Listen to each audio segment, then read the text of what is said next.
हाँ तो का हाल बा भाई लोग, उम्मीद करो तानी कि ठीक हो बोलो। तो आज हम रोस्ट वीडियो बनाने नहीं आई। आज हम बात करे वाला बानी हे मैटर पर जौन ता लोग के स्क्रीन पर लौकता। तो ई सार यूट्यूब पर गंदगी मचा के रख देला बड़ा सुन। साला कोनो मुठ मार के वीडियो डाल देता, कोनो केहू का वीडियो डाल देता। तो यही मैटर पर हम आज बात करें। आज कविता के माध्यम से हम बोले। चाइना के शायर ने कहा था एक कैमरामैन तोरा समझ में आइल हो? झाट समझ में आवता है। तो रात भर हिलावता तोनी तोनी खाता आ कोहतानी सारे ई काहे दुबराता। तो 61-62 करता, 61-62 करता, 76 पर मरता आ रात भर जाग के लगवले बानी पाता आ कोहतानी सारे ई काहे दुबराता।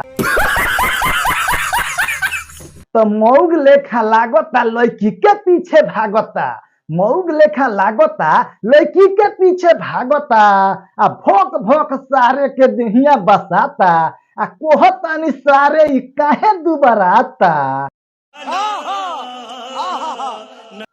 आशिक हो माल के चुमा लेबे गाल के, आशिक हो माल के चुमा लेबे गाल के आ दिन भर घूम के ई चिलगम चबाता आ कोहतानी सारे ई काहे दुबराता।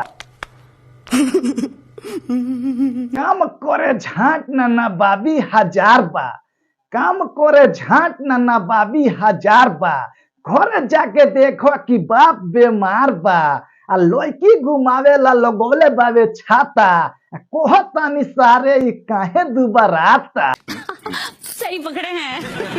तो फैशन खूब झारेला सेंट रोज मारेला, फैशन खूबे झारेला सेंट रोज मारेला आ लड़की पटावे ई जाई कलकत्ता आ कोहतानी सारे काहे दुबराता। उम्र हटे 20 के दीवाना हटे किस के, उम्र 20 के दीवाना हटे किस के आ लड़की के लेके भइल बना पाता आ कोहतानी सारे ई काहे दुबराता। बहुत बढ़िया। हाँ तो भाई लोग आज के वीडियो इतने रहल हो। अगर बोले में कुछ गलती सही भइल होई तो भाई लोग छोटा भाई समझ के माफ करी हलो। बात तो सही है। वीडियो थोड़ा भी अच्छा लागल होखे तो चैनल के सब्सक्राइब कर ली हलो, लाइक कर दी हलो, कमेंट करी हलो भाई लोग। नीचे जो वो सब्सक्राइब का बटन है ना, उसको हिट करो। कहानी खत्म, देखो मत।